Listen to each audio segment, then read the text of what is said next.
Hello friends, कैसे हैं आप सब। मेरा नाम है धीरेन्द्र शुक्ला और स्वागत करता हूं आप सभी का हेलो धीरेन्द्र चैनल में।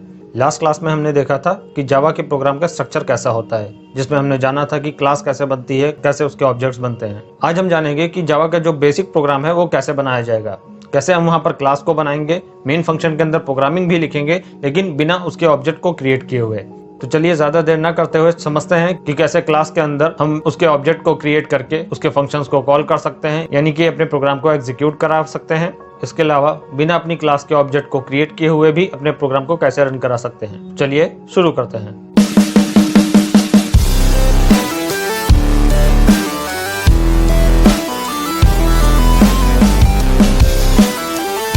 तो आइए देखते हैं। लास्ट क्लास में मैंने आप लोगों को बताया था कि लेट सपोज कि मैं एक क्लास बनाता हूं जिसका नाम मैं स्टूडेंट रखता हूं। इस क्लास के अंदर मैं एक वेरिएबल बना लेता हूं जैसे कि roll number and string type का मैंने एक वेरिएबल बनाया नेम। तो ये तो हमारे क्या हो गए, क्लास के वेरिएबल्स हो गए। क्लास के अंदर बनाए गए वेरिएबल्स को हमने क्या बताया था, क्या कहते हैं, एट्रीब्यूट बुलाते हैं। क्लास के अंदर बनाए गए वेरिएबल्स को एट्रीब्यूट्स के अलावा मेंबर वेरिएबल्स भी बुलाया जाता है। इसके साथ ही साथ हम एक फंक्शन बनाते हैं पब्लिक वॉइड पर्सनल, और इसके अंदर मैं नेम वेरिएबल की वैल्यू अपना नाम दे देता हूं और इसे प्रिंट करा देता हूं। प्रिंट करने के लिए जैसा कि मैंने बताया था आप लोगों को system.out.println लिखा जाता है। अभी आप इस स्लाइड में कंफ्यूज मत होइएगा, मैं आगे चल करके इसको भी समझाऊंगा। अभी आप लोगों को बस इतना याद रखना है, system.out.println ये लिखा जाता है एंड ब्रैकेट के अंदर हमें जिस चीज को हमें प्रिंट करना चाहते हैं उसे लिख देंगे। जैसे कि हम नेम वेरिएबल के अंदर रखी गई इस वैल्यू को प्रिंट करना चाहते हैं तो हम यहाँ पर लिख देंगे name,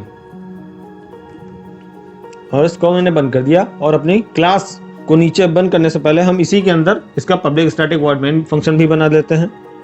public static void main को हम ऐसे लिखते हैं,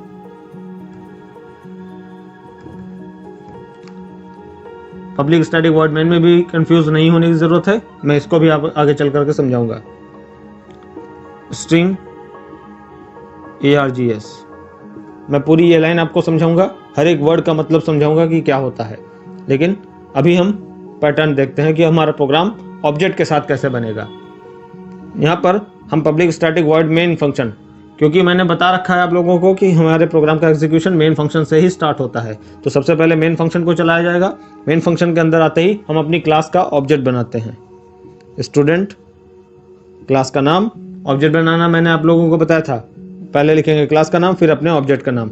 ऑब्जेक्ट भी एक प्रकार का वेरिएबल ही होता है, तो हम यहाँ पर वेरिएबल का नाम कुछ भी दे सकते हैं। जैसे स्टूडेंट के लिए हम एस नाम का एक ऑब्जेक्ट दे देते हैं। इक्वल टू न्यू लगाएंगे, फिर अपनी क्लास का नाम और लगा देंगे पैरेंथेसिस। यहाँ पर एस हमारा ऑब्जेक्ट है जिसका डेटा टाइप स्टूडेंट है। जैसे कि एक वेरिएबल बनता है तो वेरिएबल के आगे उसका डेटा टाइप होता है, उसी तरह से ये भी एक प्रकार का वेरिएबल ही होता है, कहते हैं इसे ऑब्जेक्ट है, लेकिन इसका डेटा टाइप क्या है यहाँ पर, क्लास। तो ऑब्जेक्ट को बनने के बाद अगर हम अपने वेरिएबल की वैल्यू को प्रिंट कराना चाहते हैं, यहाँ पर हम रोल नंबर को भी दे देते हैं। Roll number is equal to 24, और यहाँ पर हम system.out.println करके रोल नंबर को भी प्रिंट करा देते हैं।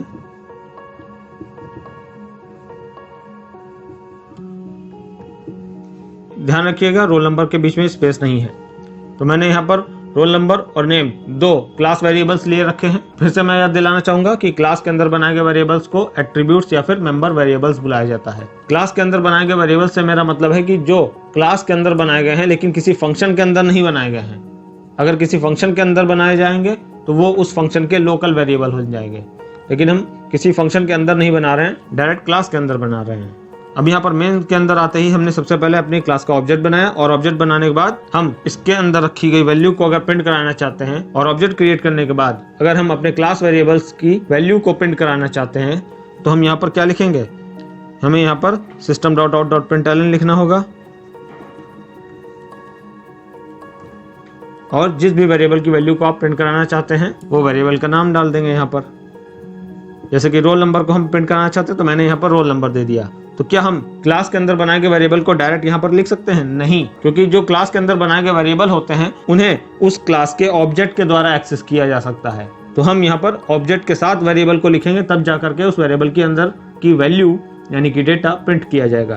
तो यहाँ पर रोल नंबर डायरेक्ट नहीं दे करके हमें क्या करना होगा, हमें लिखना होगा s डॉट रोल नंबर, यानी कि ऑब्जेक्ट का नाम डॉट वेरिएबल। इस तरह से हम किसी वेरिएबल की वैल्यू को प्रिंट कर सकते हैं। हालांकि यहाँ पर रोल नंबर की वैल्यू प्रिंट नहीं होगी, क्योंकि लॉजिकली देखा जाए तो यहाँ पर रोल नंबर को हमने केवल डिक्लेयर कर रखा है, इसके अंदर कोई वैल्यू नहीं डाल रखी है। वैल्यू तो हम इस फंक्शन के अंदर दे रहे हैं ना आकर के। जब हम इस फंक्शन को चलाएंगे तब हम इन दोनों वेरिएबल्स के अंदर ये दोनों वैल्यूज रखेंगे और उनको प्रिंट कराएंगे। तो जब हम फंक्शन को चलाएंगे तब इनकी वैल्यूज प्रिंट होंगी, लेकिन बाहर तो हमने कोई वैल्यू नहीं दी है ना। तो हम जब यहाँ पर ऑब्जेक्ट का नाम डॉट वेरिएबल लिख रहे हैं तो यहाँ पर वेरिएबल की वैल्यू कोई नहीं है, इस वजह से यहाँ कोई प्रिंट नहीं होगी। इन केस अगर मैं यहाँ पर रोल नंबर इक्वल टू 20 दे देता हूँ तो यहाँ पर 20 वैल्यू प्रिंट हो जाएगी। मैं कमेंट करके 20 लिख देता हूँ। इसी तरीके से नेम की वैल्यू प्रिंट करनी है तो system dot out dot println s dot name लिखना होगा। तो किसी क्लास के अंदर बनाए गए वेरिएबल की वैल्यू को प्रिंट करने के लिए हमें ऑब्जेक्ट का नाम डॉट वेरिएबल का नाम लिखना होगा। इसी तरीके से अगर किसी क्लास के अंदर बनाए गए फंक्शन को चलाना है तो हम क्या करेंगे, ऑब्जेक्ट का नाम डॉट अपने फंक्शन का नाम लिखेंगे। फंक्शन का नाम है पर्सनल और पैरेंथेसिस। हमने यहाँ पर ऑब्जेक्ट की मदद से अपने फंक्शन को कॉल कर रखा है। कॉल करने पर ये फंक्शन के अंदर जाएगा, जंप करके यहाँ पर आएगा और इसके अंदर के जितने भी स्टेटमेंट्स हैं उन सबको चला देगा। अंदर हमने प्रिंटिंग कर रखी है तो ये दोनों वैल्यूज प्रिंट हो जाएंगी।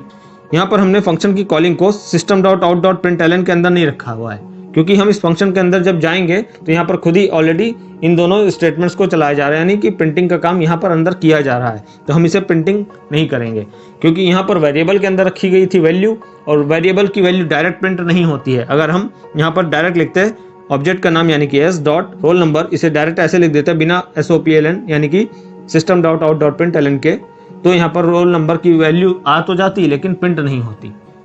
अब इतना करने के बाद जब हमने अपने वेरिएबल को प्रिंट करा लिया और फंक्शन को चला लिया तो उसके बाद हम अपने मेन को बंद कर देंगे और फिर नीचे अपनी क्लास को बंद कर देंगे। ध्यान रखिएगा इंडेंटेशन का, देखिए कर्ली ब्रेस के नीचे कर्ली ब्रेस बंद है, यहाँ पर पर्सनल फंक्शन यहाँ पर स्टार्ट है उसी के नीचे बंद है। इसी तरह से पब्लिक स्टैटिक वॉइड मेन यहाँ से स्टार्ट है, यहाँ पर ठीक उसी के नीचे बंद है। आप लोगों को इंडेंटेशन का जरा ध्यान रखना है। ये एक अच्छी आदत होती है कि एक प्रोग्राम को बनाते समय आप इंडेंटेशन को अच्छे से फॉलो करें। इंडेंटेशन का मतलब है कि यहाँ पर कर्ली ब्रेस जो भी जहाँ से स्टार्ट हो रहा है ठीक उसी की सीधान में नीचे बंद हो रहा हो। जैसे कि यहाँ पर क्लास के कर्ली ब्रेसेस, इस फंक्शन के अंदर जो भी लाइंस लिखी गई हैं उनको थोड़ा सा एक टैब अंदर दबा करके हमने लिखा है, यानी कि बराबरी से लिखा हुआ है। इसी तरीके से मेन फंक्शन के अंदर जाते हैं तो यहाँ पर भी कर्ली ब्रेस से एक टैब अंदर दबा करके सभी लाइंस को यानी कि एक सीधान में लिखा गया है। तो इस प्रकार से जावा में एक क्लास के अंदर उसके ऑब्जेक्ट को क्रिएट करते हुए इस क्लास के अंदर बनाए गए वेरिएबल्स यानी कि उसके एट्रीब्यूट या क्लास वेरिएबल्स और उसके अंदर बनाए गए फंक्शन यानी कि क्लास मेथड्स को कॉल करके चलाया जा सकता है। मैं फिर से दोहराना चाहता हूं कि क्लास के अंदर बनाए गए जो वेरिएबल्स होते हैं उनको एक्सेस करने के लिए क्लास का ऑब्जेक्ट क्रिएट करना जरूरी है और ऑब्जेक्ट के साथ ही उस वेरिएबल की वैल्यू को प्रिंट किया जा सकता है। इसी प्रकार से इस क्लास के अंदर बनाए गए किसी फंक्शन को भी चलाने के लिए या कॉल करने के लिए हमें ऑब्जेक्ट को क्रिएट करना जरूरी है। ये था हमारा जावा का एक प्रोग्राम जिसमें हमें ऑब्जेक्ट क्रिएट करना जरूरी होता है, तभी हम उस क्लास के अंदर बनाए गए वेरिएबल्स को और उसके मेथड्स को एक्सेस कर सकते हैं उसके ऑब्जेक्ट के द्वारा। अब हम देखेंगे कि अभी जब हम लोग स्टार्टिंग फेज में हैं एज अ स्टूडेंट, हमें बेसिक प्रोग्राम्स बनाने हैं और हम बेसिक प्रोग्राम्स जब बनाएंगे तो वहां पर हम क्लास तो बनाएंगे, क्योंकि क्लास के बाहर तो जावा में कुछ भी नहीं होगा, लेकिन उसका ऑब्जेक्ट बनाने की हमें कोई ज़रूरत नहीं पड़ती है। तो चलिए उसको भी देख लेते हैं कैसे बनेगा हमारा वो प्रोग्राम। तो आइए देखते हैं। और अब हम बनाते हैं एक छोटा सा प्रोग्राम जिसमें हम दो नंबर्स को जोड़ेंगे। मैंने एक क्लास बनाई, क्लास में हम दो नंबर्स को जोड़ेंगे, इसलिए अपनी क्लास का नाम मैं ऐड दे देता हूं। ध्यान रहे क्लास के नाम का पहला लेटर बड़ा होगा।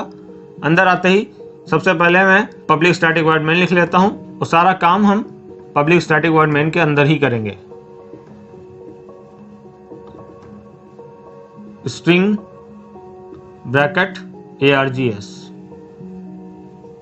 मेन यहाँ पर स्टार्ट हुआ, नीचे मैं बंद कर देता हूँ, क्लास के नीचे मैं क्लास को बंद कर देता हूँ और सारा का सारा काम हम इस मेन फंक्शन के अंदर ही लिखेंगे।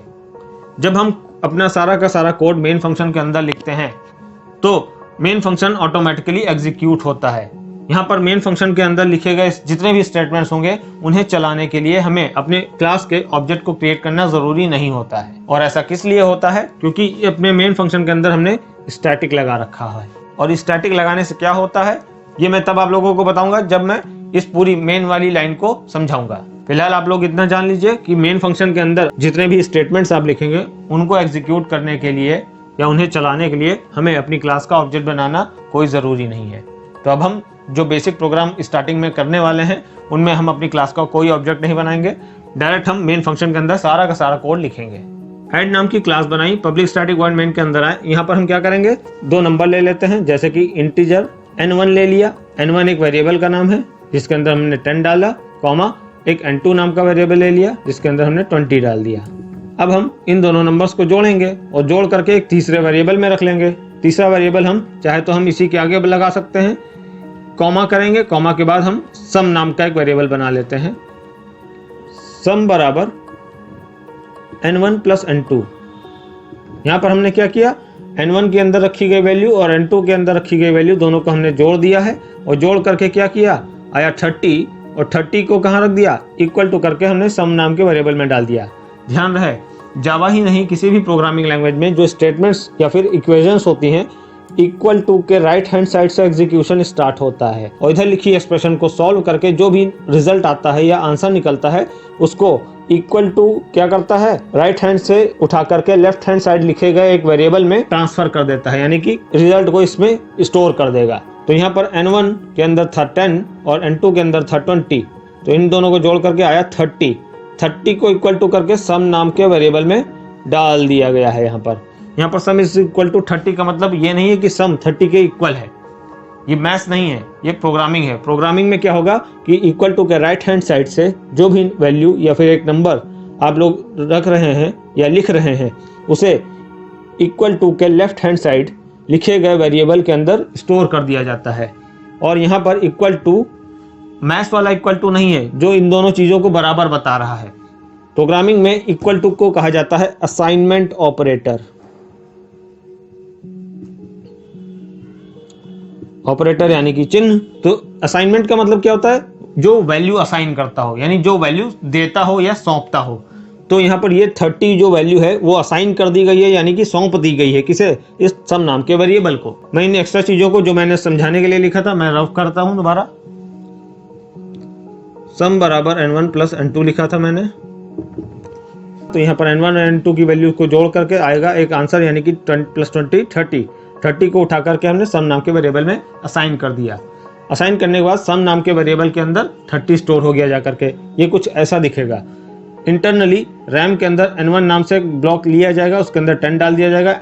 n2 नाम का एक ब्लॉक लिया जाएगा जिसके अंदर 20 डाल दिया जाएगा।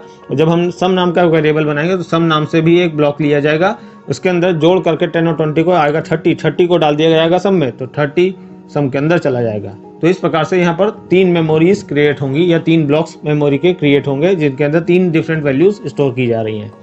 अब सम नाम के वेरिएबल के अंदर क्या आ गया, आंसर आ गया। तो अब हम क्या करेंगे, अपने आंसर को प्रिंट कर देंगे।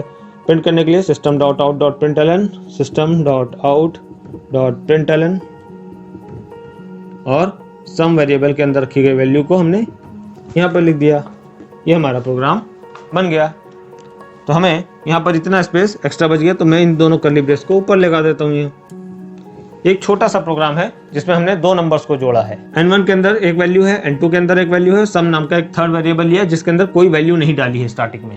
सम variable is equal to n1 plus n2। n1 और n2 के अंदर रखी गई वैल्यूज को जोड़ा जाएगा और जोड़ करके सम नाम के वेरिएबल में स्टोर कर दिया जाएगा।